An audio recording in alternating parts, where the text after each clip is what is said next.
नमस्कार। आज हम पंजाब सरकार में एक अभी नई एक न्यूज़ ब्रेक हुई है, तो उस न्यूज़ के बारे में चर्चा करेंगे। सो न्यूज़ कुछ ऐसी है कि एक डिपार्टमेंट है, एडमिनिस्ट्रेटिव रिफॉर्म्स मिनिस्ट्री। उसके मिनिस्टर हैं कुलदीप सिंह धालीवाल।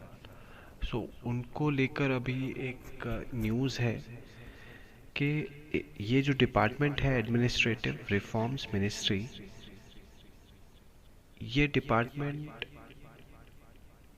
में पिछले 20 महीने से वो मिनिस्टर हैं, बट अभी इसके बारे में जो पता चला है कि ये department on real grounds exist नहीं करता। शुरू से इसको समझने की कोशिश करते हैं। सो पहले ये जो डिपार्टमेंट जैसे ही बना तो इसका नाम एडमिनिस्ट्रेटिव रिफॉर्म्स मिनिस्ट्री। इसका जो काम था, ये कंप्यूटर्स परचेज़ करना, नई टेक्नोलॉजी परचेज़ करना। जितने भी सरकारी स्कूल हैं वहाँ पे अगर जो स्कूल थोड़े मॉडर्नाइजेशन की तरफ जा रहे हैं तो उनमें नए कंप्यूटर्स उनके लिए बाई करना, पंजाब सरकार के जो कर्मचारी हैं उनके लिए नए कंप्यूटर्स बाई करना। तो ये जो नई टेक्नोलॉजी है उनको प्रोवाइड करना, उनके अंदर रिफॉर्म्स लेके आना। एडमिनिस्ट्रेटिव वर्क के लिए बहुत सारे पंजाब सरकार के, जैसे आप प्रॉपर्टी कोई ख़रीदने जाते हैं, फ़र्द निकलवानी है आपको, तो वहाँ पे कंप्यूटर्स चाहिए होते हैं। तो वो पुराने कंप्यूटर्स जो हैं उन सबको हटा के नए कंप्यूटर्स बाय करना, या फिर जो उनको टेक्नोलॉजिकल हेल्प चाहिए वो सब टेक्नोलॉजिकल हेल्प उनको प्रोवाइड करना, वेदर इट इज़ सॉफ्टवेयर और हार्डवेयर। तो ये जो है वो काम, इसके लिए एक डिपार्टमेंट शुरू किया गया, एडमिनिस्ट्रेटिव रिफॉर्म्स मिनिस्ट्री। ये जब शुरू किया गया उसके इन बिटवीन ये जो मिनिस्ट्री रहती है, मीत हेयर के पास भी रहती है, एक और मिनिस्टर है पंजाब गवर्नमेंट में। फिर उनके बाद से अनमोल गगन मान है, उनके पास भी ये मिनिस्ट्री रहती है। फिर घूम के ये कुलदीप धालीवाल जी हैं, तो उनके पास ये मिनिस्ट्री आ जाती है। उसके बाद से क्या होता है, इस मिनिस्ट्री का नाम जो है वो चेंज हो जाता है। एडमिनिस्ट्रेटिव रिफॉर्म्स मिनिस्ट्री के बाद इसका नाम हो जाता है गवर्नमेंट रिफॉर्म्स मिनिस्ट्री। तो जब गवर्नमेंट रिफॉर्म्स मिनिस्ट्री हो जाता है तो इसको दूसरे एक डिपार्टमेंट के साथ ही मर्ज कर दिया जाता है। और कुलदीप धालीवाल जी, जिनको सिर्फ नेम से कि एक मिनिस्टर बनाया हुआ था इस मिनिस्ट्री का, वो एक ऐसे मिनिस्टर हैं कि ये जो मिनिस्ट्री है उसका कोई ऑफिस नहीं है, इसका कोई चपरासी नहीं है, इसकी कोई फाइल नहीं है, कोई इनको रूम अलॉट नहीं हुआ, कोई इस मिनिस्ट्री के पास कोई एसेट नहीं है। आप इनको इस मिनिस्ट्री में कुछ आप एप्लीकेशन भेजना चाहते हैं, आपके पास कोई एड्रेस नहीं है। सो ये कुछ कुछ ऐसा ही है कि आप,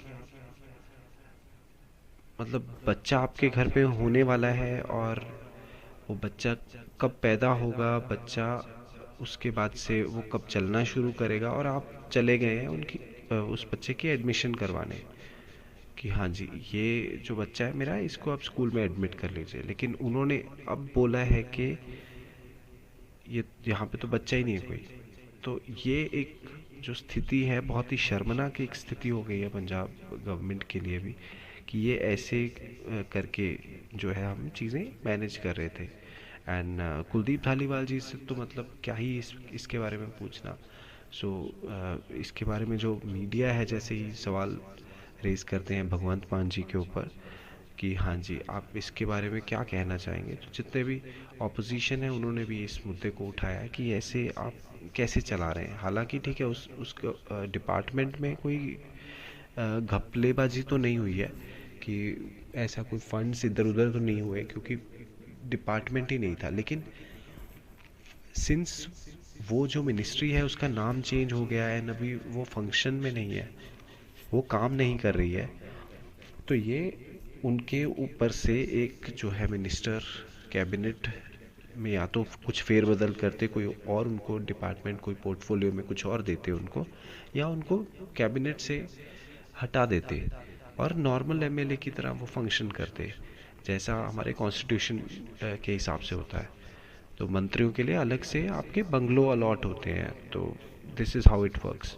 तो ये कुल मिला के मोटा माटी ये है। और आपने अगर कभी देखा होगा, जैसे भगवंत मान जी प्रेस कॉन्फ्रेंस भी लेते हैं, he is very confident man. तो बहुत सारी चीज़ें उनको पता होती हैं, बहुत सारी चीज़ें नहीं भी पता होती हैं। बट क्या होता है कि अगर तो आप जर्नलिस्ट हैं और आपने कोई क्वेश्चन पूछा है, he will give you answer. लेकिन जैसे ही आपने सामने से काउंटर क्वेश्चन मार दिया तो वो भी इधर उधर हो जाते हैं कि उनको नहीं समझ में आता, अच्छा इस काउंटर का मैं क्या बोलूँ। तो he is not like PM Modi. PM Modi का अलग स्टाइल है थोड़ा फेंकने का, वो जो भी बोलना होता है कॉन्फिडेंस के साथ सीधा बोल के चले जाते हैं, क्योंकि उनको पता है पीछे बहुत एक बड़ी आईटी सेल है उनका पीछे। एक पहले तो जर्नलिस्ट ही सवाल कभी पूछेगा नहीं, तो पीछे जर्नलिस्ट भी हैं, तो मीडिया भी है, कवरेज में लग जाएगा, वो सब चीज़ मिट्टी डाल के उस मैटर को सॉर्ट भी कर देते हैं। जस्ट लाइक पीएम मोदी बयान दे के चले जाते हैं कि हाँ जी नाली की गैस से भी चाय बन सकती है। तो हमारे पूरे हिंदुस्तान में 145 करोड़ की जनसंख्या में हमारा मीडिया लग जाता है कि कोई एक इंसान तो कहीं से हम ढूंढेंगे जो नाली की गैस से चाय बना रहा हो, ताकि हम इस बात को सही साबित कर सकें। वैसे ही जैसे जी न्यूज़ को एक इंटरव्यू देते हुए उन्होंने बोल दिया था कि आपके अगर स्टूडियो के बाहर कोई इंसान पकौड़े बेचेगा तो उसको आप रोज़गार मानोगे कि नहीं मानोगे। एंड सुधीर चौधरी जी मजबूरी में सिर हिला रहे हैं और एक कोई काउंटर क्वेश्चन नहीं दिया, तो उसमें भी सीधा पहुंच जाते हैं। आई थिंक वृंदावन में सबसे फेमस जो पकौड़े वाला है उसका इंटरव्यू लेने की, ये देखिए ये तो करोड़ों का टर्नओवर है इनका। सो थोड़ा सा जो ऑपोजिशन है उसके साथ ये सब चीज़ें होती हैं, but what ever it is, ये जो चीज़ है, ये जो इंसिडेंट है, थोड़ा मतलब बहुत ही शर्मनाक है पंजाब सरकार के लिए। और वैसे भी पंजाब सरकार को थोड़ा ध्यान से काम करना चाहिए कि आप बहुत सारे प्रोमिसेस करके आए हैं, एंड ओवर डिलीवर छोड़िए, आप डिलीवर भी कर देंगे तो वो भी बहुत होगा। आशा करता हूँ वीडियो आपको अच्छा लगा होगा। अगर अच्छा लगा तो आप लाइक शेयर सब्सक्राइब कर सकते हैं। धन्यवाद।